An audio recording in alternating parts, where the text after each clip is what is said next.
G'day to all my friends and family, and welcome to this episode of Jim's 5am Club. It's afternoon, it's the new year 2022, and it's my first vlog for this year, and I look forward to going on another journey for another year if God grants me the gift of health and time, and we'll see where this year leads us. But I am feeling very positive, given that in 2020 we were given a problem, a challenge to face in the form of a virus known as COVID-19. In 2021, we were given the solution in terms of multiple independently developed vaccines, not just one, but dozens of solutions. And in 2022, we are no doubt going to reap the reward, the multiple rewards of the efforts that we've put together, that we've indulged in to protect ourselves, our families, our communities, our nations, and hopefully the world. So what I want to do is I just want to go on a walk and talk like I normally do. It's sunset. We may get to see a dolphin or two meandering its way up and around the point here at Halifax Park. But if we do or if we don't, it's still a magnificent day, a perfect day. I've had an opportunity to spend some time with my grandchildren, and we've had a wonderful time, an absolute wonderful time. Rare times in today's, I guess, world, where there are quite a few restrictions in terms of who we can see, what we can do. But as I said, I feel that we've turned the corner, and that the vaccine percentages that we've been able to enjoy here in New South Wales of 95% plus are going to deliver tremendous outcomes for each and every one of us over the next year or two. But I can definitely say that the tough times are well behind us and the better times are ahead of us. So the book that I want to go through today is entitled The Motivation Manifesto by an author named Brendan Burchard. And it's a book which talks about personal power. I guess it's a timely sort of topic to talk about, but most of the books that I do have a similar sort of theme. They're just expressed a little differently, and each expression is an act of love, of course, by an author, where they capture their snippet of reality and try and share it with the rest of us. So I'll just head round the point here. It's low tide. I don't know how far I can get around, but hopefully it'll be a little bit further than what I can normally get round, and we'll continue to chat and see if we can learn a thing or two. So the author kicks off the book with a quote where he says very, very clearly and admirably that personal power is directly tied to personal responsibility, which most people, and he stresses here, and I love the way he stresses it, doesn't mince his words, and he says most people avoid it. Most people, and we've all been victims of this. He says that most people avoid personal responsibility, which I guess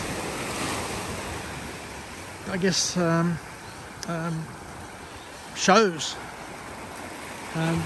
the problems that we face and the reasons why we face them, because we don't deal with the challenges that we have, and we just hope that they're going to go away. But of course, unless you execute personal power, then nothing positive or good is ever going to come out of just drifting, waiting and hoping. So the next point that he makes is he says that there are some people who are fortunate enough to have found their purpose, to have found their why, and it's obvious to everybody.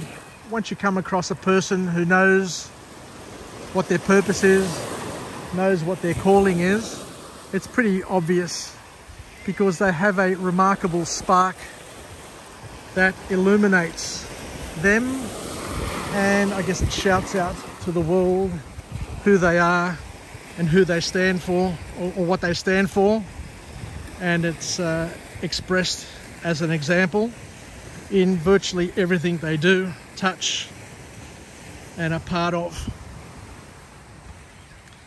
But he also gives us a warning, a very, very important warning here, where he says that there are many people who are still adrift in life, looking for their purpose. And while I guess purpose doesn't come in an instant for some people, you know, for some people it comes in a heartbeat, for others it may take 10, 20, 50 years time. But the important thing, I guess, from the author's perspective, is that each person needs to take personal responsibility for finding their purpose, finding their calling, and living it as best they can in order to be fulfilled and to live a life that is worth living, I guess, is one way of expressing it. So the first formal point to come out of this book is where the author says that fear can kill dreams, whilst ambition can feed them and fuel them. So a big point here, that fear can actually kill your dreams, can kill momentum, can kill progress, and basically neutralize who you are as a person, to the point where you stand for nothing, achieve nothing, and I guess mean nothing. So there's a very, very big warning there. And as I said, there's also a call to action where we can try and do the most we can and be the best that we can be. And the author here says that having ambition can fuel it and power it. So every day we have choices to make about our lives, but many allow fear to take over and make those choices for them. A powerful point. You know, let's just dwell on that for a second. You know, many people have choices, many people have dreams, but what the author here is saying is that many people allow their dreams to take a back seat because they allow fear to make the choices for them in life, and they basically never get to fulfill their purpose. They never get to live who they want to be, and end up, I guess, being disappointed, unfulfilled, and a shadow of their potential or who they could possibly be. Because what happens with fear, according to the author, is that we become worried about what people think about us. You know, this is a point that quite a few authors make. You know, if you worry about what other people think, if you worry about society, then you're basically going to be doing nothing, because the fear of what other people think or may think. And as we say, you know, it could be a false reading. Now, you may think other people are thinking certain things, but it could be just your, miscalculation or misability or inability or disability, should I say. I finally got there, to be able to understand what's going on in the world around you. So I just need to traverse some rocks here, so just bear with me so I don't end up on my back with a broken camera. But I'll pull over, I'll stop here and continue my vlog. So, the irrational fear, the irrational worry of what other people think about you is going to steal from you your momentum, your ambition, and your dreams, according to this wonderful author. So let me just move around here on the sand, and as you can see, at low tide there is a path that one can traverse in order to get through here around the Halifax Park headland, and you can see the heads up there, and I'll just stand back far enough so that I don't get splashed by these waves which come through. So the other thing you have to understand is that if you worry about what other people think, if you're frozen in fear, what happens is that when your freedom feels inhibited, this is what the author's saying, so when your freedom is choked in terms of what you want to do, and you see this in children, now you get very frustrated and disappointed. And one way of trying to understand what your calling is and what you should be doing is you should be asking yourself a couple of simple questions along the way. And the simple question that the author poses is to ask yourself, is this really what I want with my life? And to be honest with yourself. Now, it's okay to settle for second best. It's okay to not be ambitious. But if that's what you want, then fair enough. But if it's not what you want, then you owe it to yourself to do something about it. Else you wake up one day and live a frustrated life. You live disappointed. You live hating your life and wanting to blame others for the predicament that you end up in. So ask yourself and be honest with the answer. Is this really what I want? And that will help you, that will help guide you to what your purpose is, what your calling is, and the activities that you should be chasing.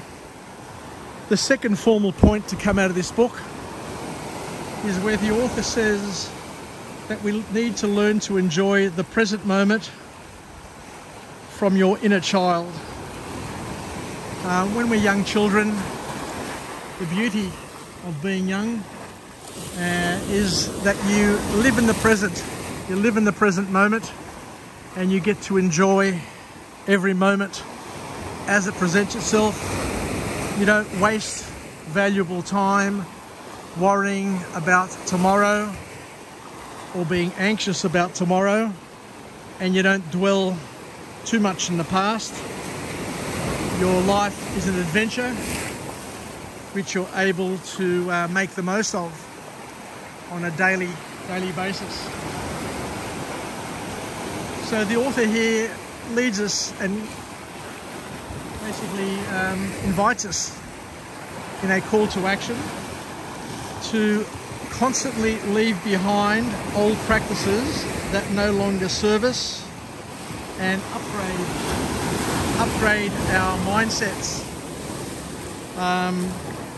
to be able to do things and think about things and enjoy the things that give us the greatest pleasures and the greatest rewards, and set us on a path of momentum that lead us and help us achieve our calling or callings. There are things that we need to learn, and there are things that we need to unlearn, and there are other things in our lives that we basically should never give up on and never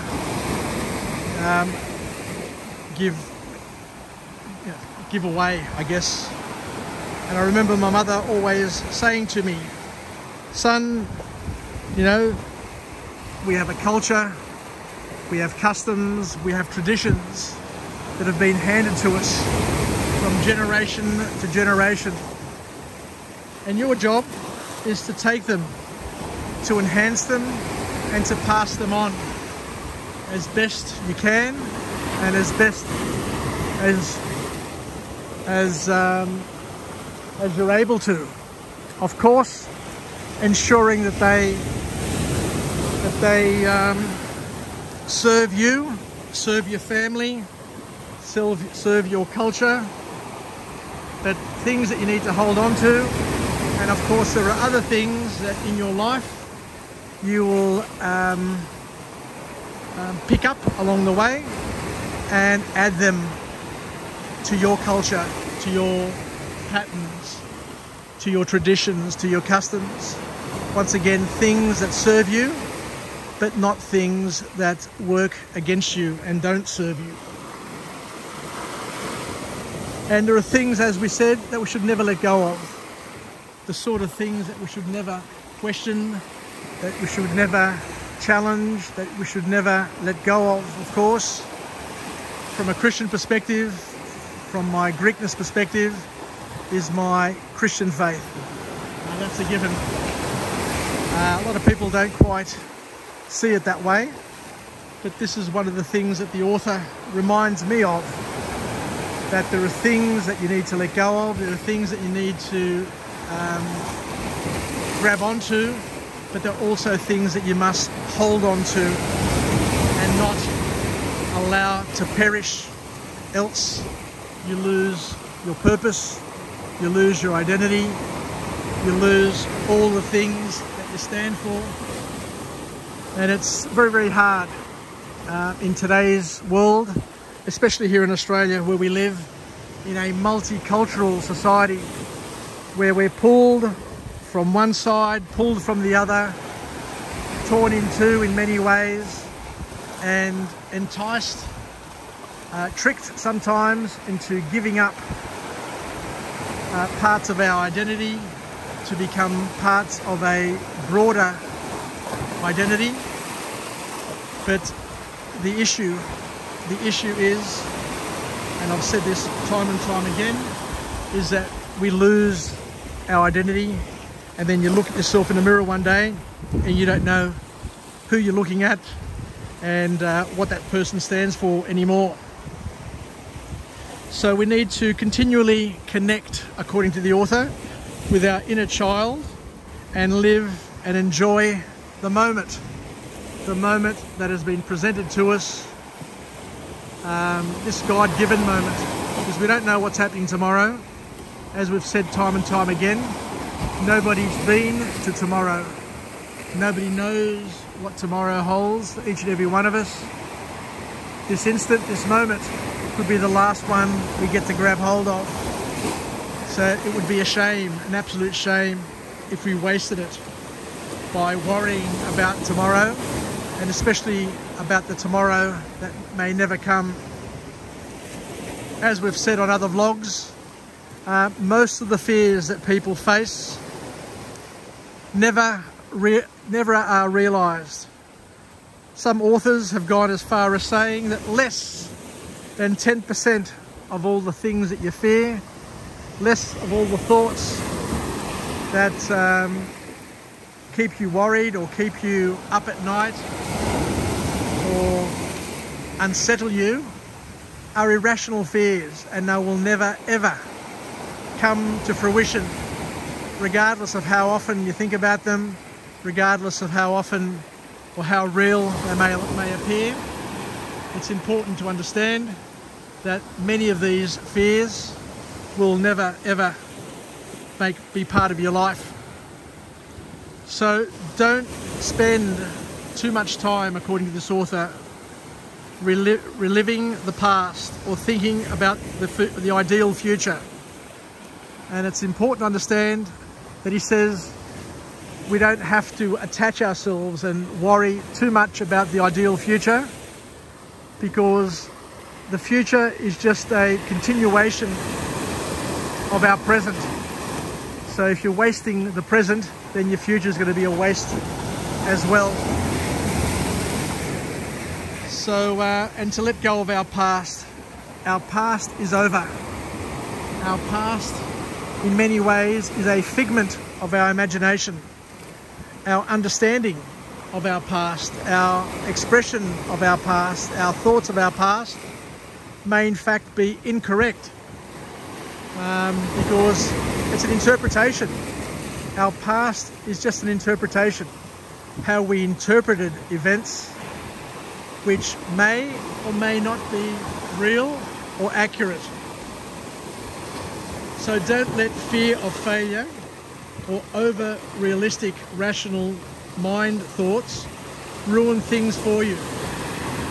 The author here says we must try wherever possible to listen to our gut, to listen to our intuition, and to go with the feelings rather than spend too much time thinking about things. We need to think about things, of course. We need to do things which align with our values, with our purpose, with our mission, with our culture, with our traditions, the things that are who we are. But to be willing, of course, to change, as we said before, if they don't serve us any longer. So the author then goes on to once again spur us on and to tell us that we need to spend some time aiming for a glorious, extraordinary life, and don't settle for less. A lot of people give up for various reasons, and of course if you speak to them, they'll always blame somebody else for why they've given up on their dreams, why they've given up on life. But the author here reminds us, and God reminds us as well, not to settle for less and to enjoy the fruits of creation, because everything that we have in our world was created for our enjoyment, was created for us to glorify God and to glorify our neighbour and to enjoy the moment. So we need to learn and we need to commit to the pursuing of the it in our lives, whatever that it is. We need to focus on what is important to us, because we are all different. We are all unique. We all have a different mission, a different calling, and different callings. Not just one calling, but multiple callings that come and go throughout our lives, depending on the circle of friends that we're in, the work that we do, the family that surrounds us, our responsibilities, our roles, ebb and flow. Just like the water here ebbs and flows, so do our callings, so do our responsibilities, so do our roles in our lives. So we need to continue along the path and to pursue the mission that we have and to be fulfilled with what we do and to be an example where possible to inspire others around us, because we are all at different stages of our growth and development. So we are all role models, we are all examples, we are all students on a path of growth and development. We are work in progress. We are constantly working to improve, to become better, and to be the best we possibly can, as we've said time and time again. So don't settle for being mediocre, because you'll hate yourself.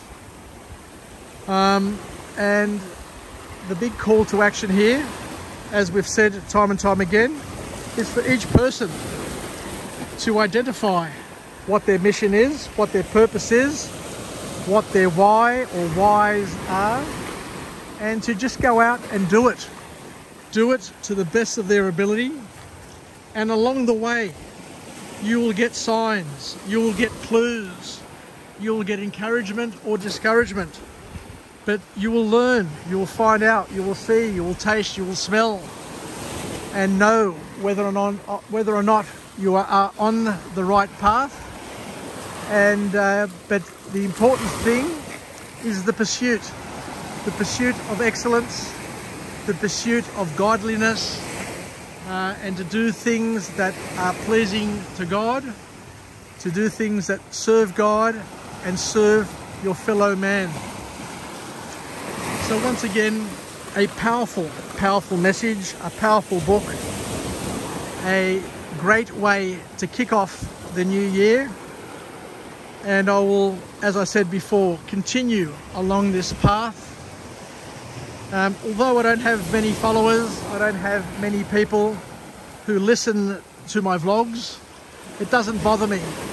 Because as I said, this is part of my mission. This is part of my growth and development. This is one of my callings at this stage of my life. It may be popular in a decade from now, 100 years from now, or it may never ever be popular, but it doesn't matter. My job is to produce and to post, and then to allow others to decide whether or not it's something that can help them or it's something that they can do without. So thank you once again for joining me on this episode of Jim's 5 AM Club. It's the twilight hour.